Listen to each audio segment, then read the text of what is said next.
this project that we're launching, Schedule 7 Stories, is about reclaiming our ability to talk about abuses that take place against our communities and to be able to record them and to say to state agents, security agencies, that fine, you do whatever it is that you're doing, but we're going to record it.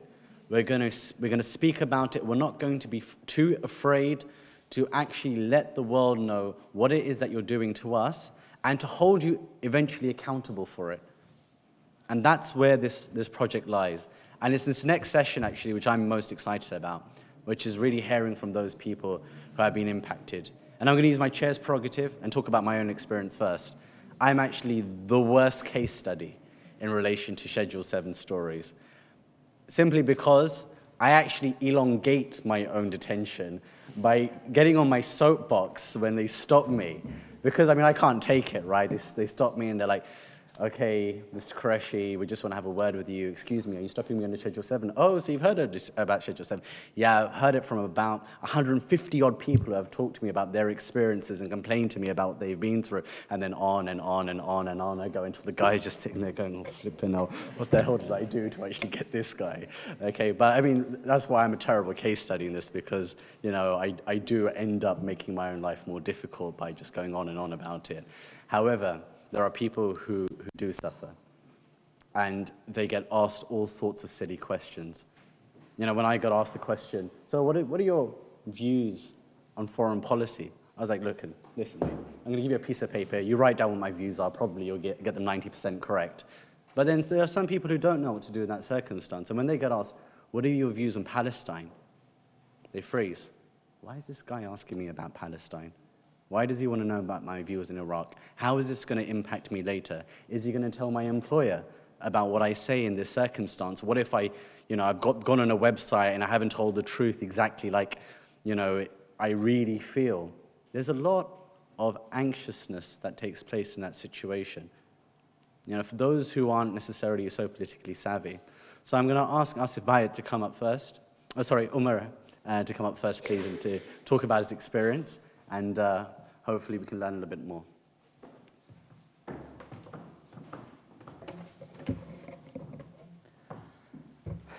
Assalamu alaikum wa rahmatullahi wa barakatuh. Before I share my experience, I actually really want to thank the CagePrisoners organization, as well as all the support staff at Schedule 7, who have enabled us, as in the whole group of people that have been stopped, to voice our stories and put it all together in one place.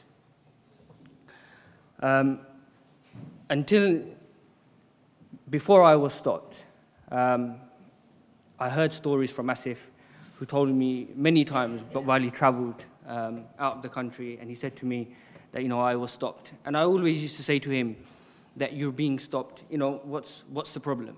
You're getting stopped. They're trying to find out if you're doing anything, if you're involved in a terrorist organization. I said, you're not involved in anything. You haven't done anything bad. So why are you worried for? Let them stop you. Let them ask you a few questions, and they'll let you go. And then he always used to say to me that, that's not what it is. You have to be stopped to understand. I've traveled with my family quite a bit, but I've never been stopped. I don't, as they say, I don't look a Muslim while I'm traveling. I don't have the beard, I don't wear the thobe. So it's one of those things. When I traveled in late December, I traveled with a group. One of them was a scholar, my brother-in-law. He's an imam in Preston. They all had beards, they all had thobes. We got to the airport, we got through all the checkings. They checked our bags were on the plane. We got through customs, and just before we got to the duty-free, this is when I realized that they actually have another custom barrier, that there's officers standing there and waiting and looking at people coming through once you've been checked, searched. And he stopped one of my colleagues and one of my friends, and he said to him, where are you traveling to? So he turned around and said, oh, we're traveling to Egypt, and then from there we're going on to Gaza. And at that time, I was looking at him, and his eyes lit up. He must have thought that, I've just caught a terrorist cell. He ran inside, came back out after 30 seconds, and there was another 6 of them. And they just come out of it everywhere, and they turn around and they go to me, "Oh, Mr. Patel, can you come over? We're going to ask you a few questions." So I said, "No problem, what would you like to talk about?" So he came out with a leaflet. He said, "Oh, we'd like to ask you a few questions under this Schedule 7. And even though Asif had told me what Schedule 7 was and what it entailed, I pretended that I'd never heard of it. I just was blasé about it. I said, "Oh, okay, no problem. What would you like to do? What would you like to ask me?" So we sat down, and he started to ask me questions about my upbringing, where I was, where I was brought up, where I was born. And so I turned around and said to him, "Look, why don't I tell you from the moment I was born until I've come to the airport? I'll tell you everything that you need to know. What school I went to, what college I went to."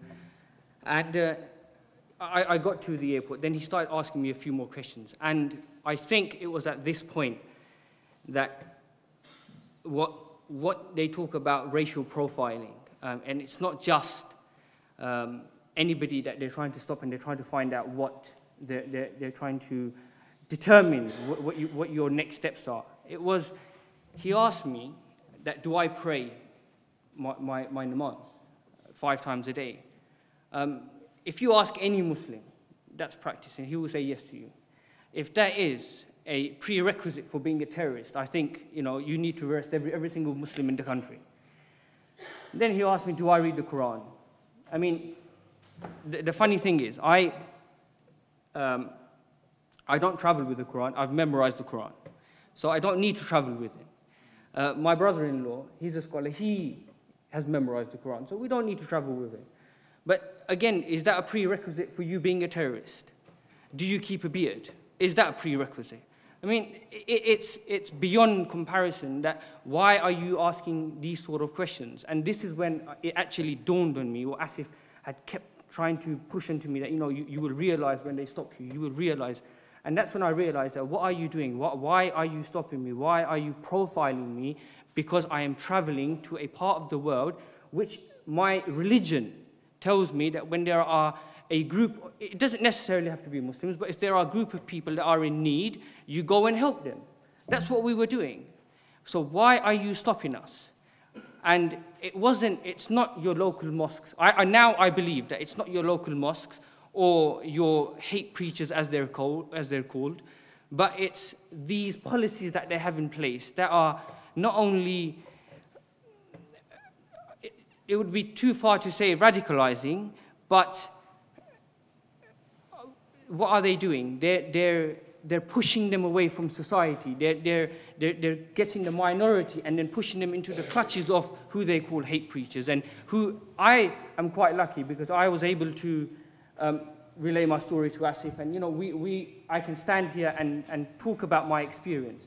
But there are not many people out there who can do this, and they build up this pent-up pressure that every time they travel, because I've got a beard, I'm not allowed to travel. Because I wear the thobe, I'm not allowed to travel. If I travel, then I have to be, like Asif says, that I have to travel an hour before. I actually put into my travel the Schedule 7 stop.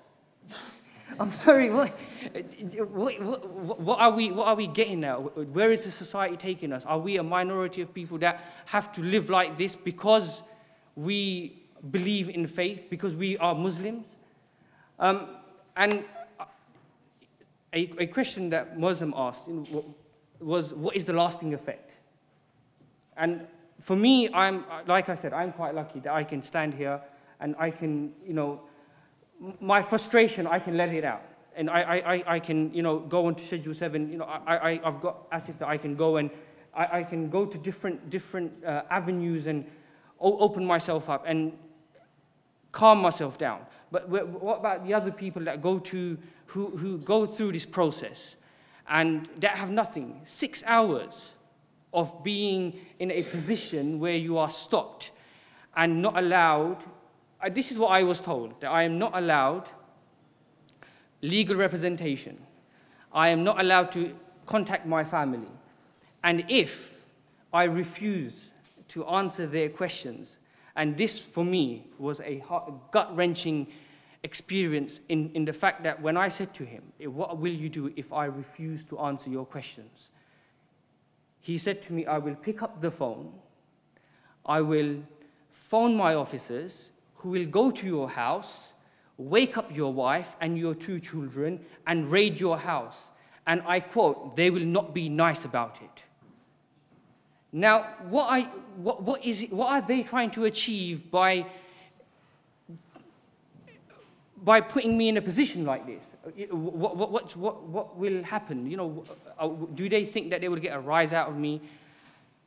I don't know. I can't answer that question. But all I do know that if these policies continue, I think they will. It won't be the hate preachers that will be radicalizing the youth. It will be them. And Jazakallah khair.